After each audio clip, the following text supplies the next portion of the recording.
नमस्कार मित्रों, कैसे हो सभी लोग? बढ़िया हो? अपन लोग प्रकाश संश्लेषण पढ़ा था कल अपन लोगों ने। अब उसी में आगे कंटिन्यू करते हैं। कुछ चीज़ें कल रह गई थी, उनको अपन कंप्लीट और करते हैं प्रकाश संश्लेषण से संबंधित। देखो, प्रकाश संश्लेषण जिसको आप लोग उस रिएक्शन को जानते हो, CO2 और जल, ये दोनों क्रिया करेंगे और क्रिया सूर्य का प्रकाश, सनलाइट, वो एक कौन है आपके क्लोरोफिल, ये है। उससे आपके बन क्या रहा था? कार्बोहाइड्रेट, ग्लूकोज प्लस जल का अणु, और उसके साथ में क्या निकल रही थी? ऑक्सीजन। यदि प्रकाश संश्लेषण की एक अभिक्रिया भी कहा जाता है इसको आधुनिक समीकरण। कैसे?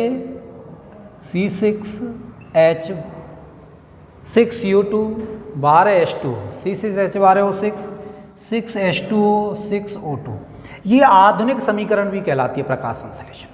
यदि कभी ऐसा पूछ ले कि प्रकाश संश्लेषण की आधुनिक समीकरण है, तो प्रकाश संश्लेषण की इस समीकरण को आधुनिक समीकरण के नाम से भी जाना जाता है। अब देखो, प्रकाश संश्लेषण होता क्या है, किस प्रकार की अभिक्रिया है, ये हमने पहले की वीडियो में देख ली थी। जिन लोगों ने पहले वाली वीडियो नहीं देखा है, वो पहले उन वीडियो को देखें, फिर आगे इसको कंटिन्यू करें, अच्छा समझ में आएगा। देखो अब आगे देखते हैं हम लोग कि ये जो उत्पाद बन रहे हैं, जिसमें पिछली क्लास में आपने देखा कि ये मुख्य उत्पाद है, ये सह उत्पाद है, ये मुख्य उत्पाद है और ये क्या है? आपके सह उत्पाद हैं। अब यदि आपसे पूछा जाए कि जो CO2 है, कार्बन डाइऑक्साइड है, इस CO2 का क्या हो रहा है? अपचयन। और CO2 का अपचयन किस में होता है? तो CO2 का अपचयन हो रहा है इस कार्बोहाइड्रेट में।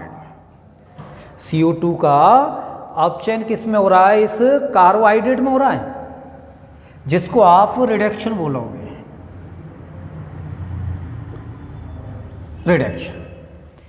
तो CO2 का अपचयन ग्लूकोज या कार्बोहाइड्रेट में हो रहा है।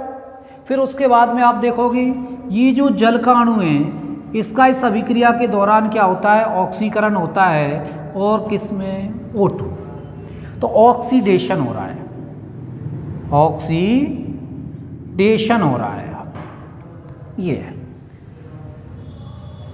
प्रकाश संश्लेषण में काम आने वाली जो CO2 है, इस CO2 का क्या होता है? तो प्रकाश संश्लेषण में काम आने वाली CO2 का क्या होगा? रिडक्शन होगा। और किस में होता है? ग्लूकोज या कार्बोहाइड्रेट में। ये जो जल का अणु है, इस जल का क्या होगा? ऑक्सीडेशन होगा, ऑक्सीकरण होगा, और किस में होगा? O2। एक तरह से आप लोग कह सकते हो कि इस तरह के क्वेश्चन बन सकते हैं इससे, और किस तरह के बन सकते हैं कि प्रकाश संश्लेषण की क्रिया में निकलने वाला ऑक्सीजन का अणु किससे प्राप्त होता है? तो इस किससे प्राप्त होता है? जल के अणु से प्राप्त होता है। जो ऑक्सीजन है, प्रकाश संश्लेषण में निकलने वाली जो ऑक्सीजन है, प्रकाश संश्लेषण में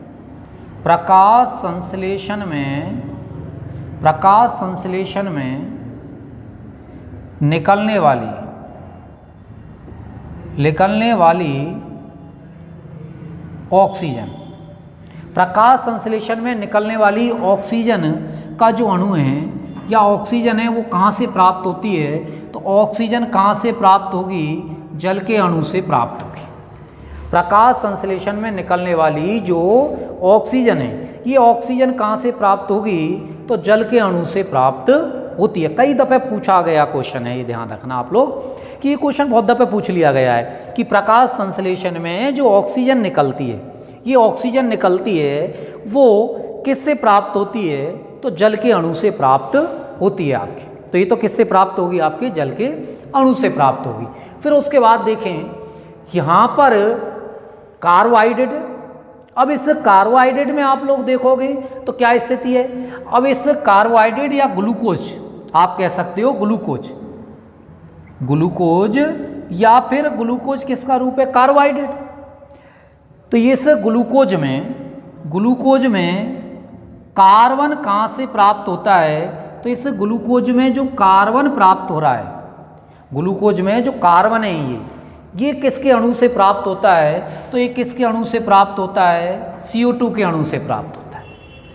प्रकाश संश्लेषण का जो मुख्य उत्पाद है ग्लूकोज, इसमें ये जो कार्बन का अणु है वो कहाँ से प्राप्त हो रहा है, तो CO2 से प्राप्त हो रहा है आपके कार्बन का अणु।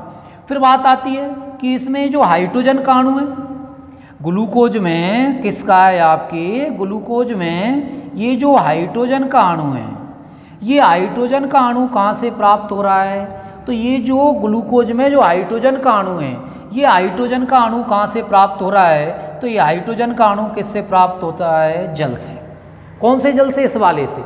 ये न्यू वाटर है, ये जो जल का अणु है ये नया है, ये नया जल का अणु प्राप्त हुआ है यहाँ पर H2O के रूप में।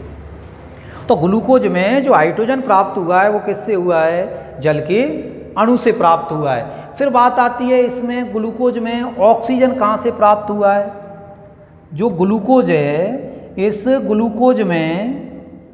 ग्लूकोज में जो ऑक्सीजन का अणु है, ये ऑक्सीजन का अणु कहाँ से प्राप्त हुआ है, तो ध्यान रखना ग्लूकोज में ये जो ऑक्सीजन का अणु प्राप्त हुआ है वो जल से नहीं है, जल से नहीं है, वो कहाँ से है, CO2 से है।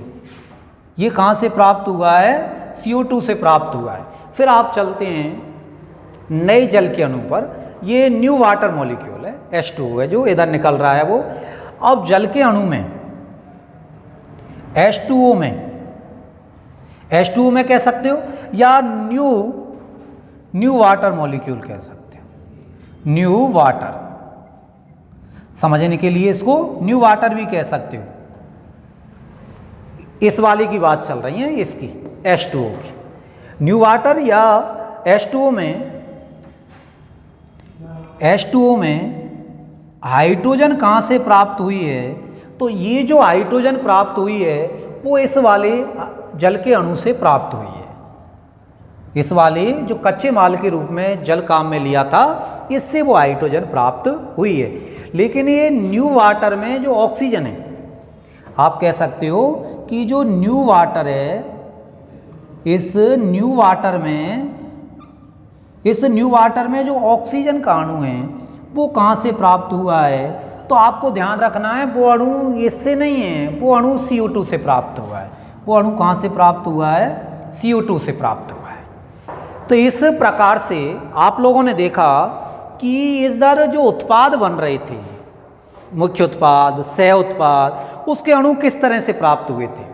दोबारा से देखें, CO2 है, CO2 का इस अभिक्रिया में क्या होगा, रिडक्शन मतलब अपचयन होगा, और इसका अपचयन किस में होगा, कार्बोहाइड्रेट में होगा, और क्या बन गया, ग्लूकोज बन गया। इधर जल का क्या होगा, ऑक्सीकरण होगा, और क्या बन जाएगा, O2 बन जाएगा।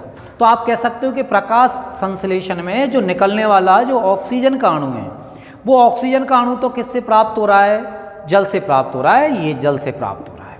फिर वो आप कह रहे हो कि ग्लूकोज में जो कार्बन है, ये इसकी बात चल रही है कि ग्लूकोज में ये जो कार्बन है वो कहाँ से प्राप्त हो रहा है, तो CO2 से प्राप्त हो रहा है आपके। फिर ग्लूकोज में जो ये हाइड्रोजन है, ये हाइड्रोजन कहाँ से प्राप्त हुआ है, तो इस वाले जल के अणु से प्राप्त हुआ है आपकी। फिर ग्लूकोज में जो ऑक्सीजन है वो कहाँ से प्राप्त हुआ है, तो ये CO2 से प्राप्त हुआ है, इस वाली CO2 से प्राप्त हुआ है आपकी। और जल में, जल कौन सा, ये न्यू वाटर बना है, जो नया जो जल बना है उसकी बात चल रही है। तो इस न्यू वाटर में हाइड्रोजन कहाँ से मिला है, तो इस न्यू वाटर में हाइड्रोजन किससे मिला है, इस H2O के अणु से मिला है आपके। और इस न्यू वाटर में ऑक्सीजन कहाँ से मिली है, तो CO2 से। न्यू वाटर में जो ऑक्सीजन मिली है वो कहाँ से मिली है, तो CO2 से मिली है। इस प्रकार से आप कह सकते हो कि एक प्रकाश संश्लेषण की अभिक्रिया में, एक प्रकाश संश्लेषण की जो अभिक्रिया है, इस अभिक्रिया में विभिन्न अणुओं का क्या होता है, निर्माण होता है, या विभिन्न उत्पादों का निर्माण होता है, और विभिन्न अणु काम आते हैं, और कहाँ कहाँ से कौन आता है, ये आपके सामने क्लियरिटी हुई। फिर उसके बाद में यहाँ से एक स्टेप बच रहा है कि प्रकाश संश्लेषण सबसे ज़्यादा किस में होगा और क्या कंडीशन रहेगी, वो और देख लेते हैं हम लोग इसी में आगे।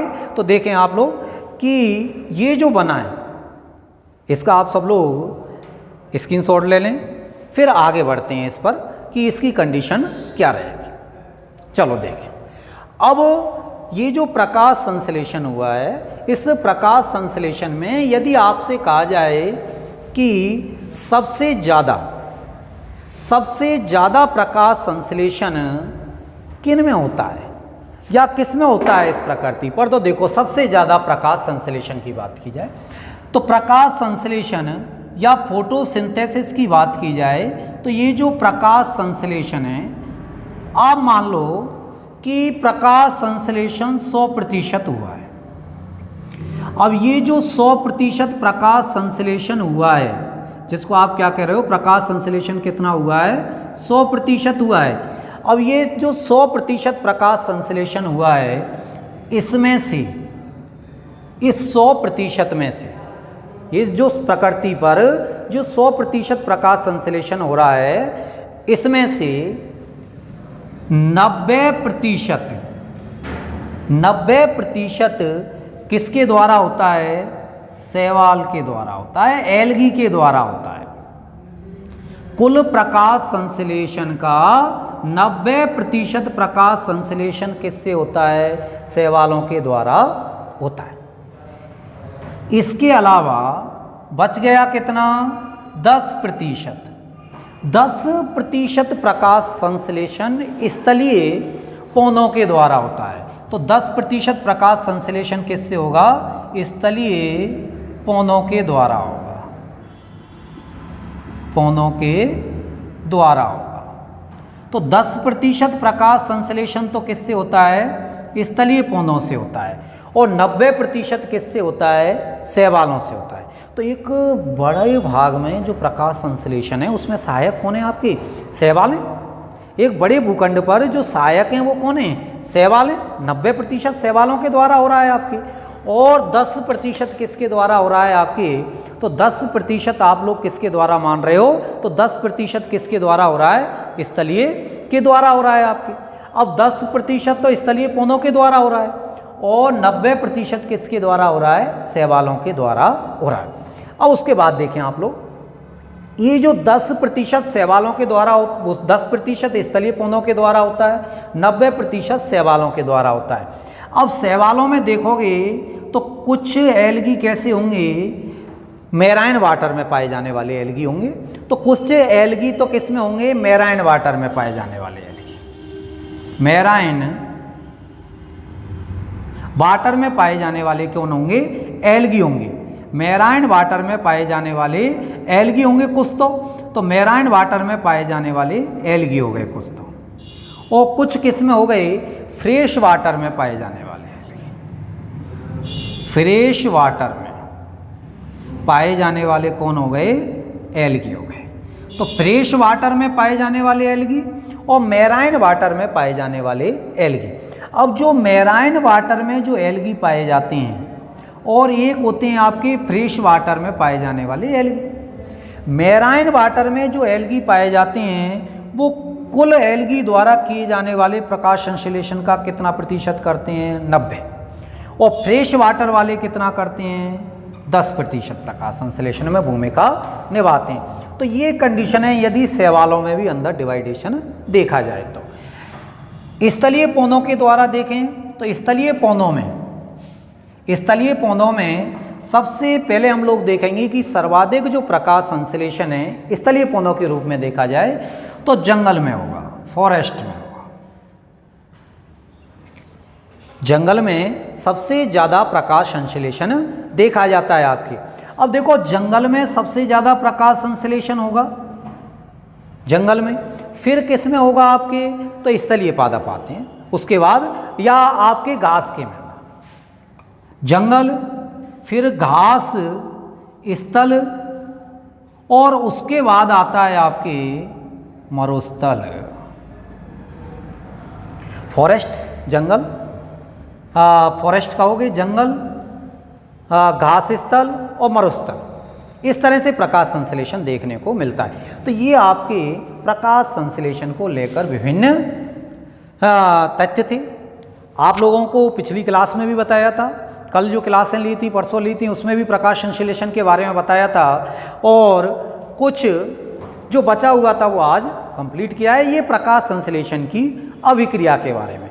लेकिन अभी प्रकाश संश्लेषण कंप्लीट नहीं हुआ, अभी प्रकाश संश्लेषण का केवल आप लोगों को क्या बताया है, एक रिएक्शन के बारे में बताया है प्रकाश संश्लेषण की, कि उस रिएक्शन में कैसे क्या चीज़ काम आती है। अभी उसमें एक क्लोरोफिल का भाग है, उसके बारे में चलेगा।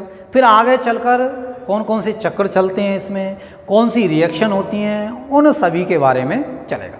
लेकिन उस चीज़ के लिए आपको अगली वीडियो का इंतज़ार करना पड़ेगा। पुनः हम अन्य चीज़ों पर चर्चा प्रकाश संश्लेषण से संबंधित अगली वीडियो में करेंगे। चलो जब तक के लिए नमस्कार। यदि आपको ये पसंद आई हो क्लास तो इसको आगे शेयर करें तथा चैनल को सब्सक्राइब करें। बहुत बहुत धन्यवाद सभी।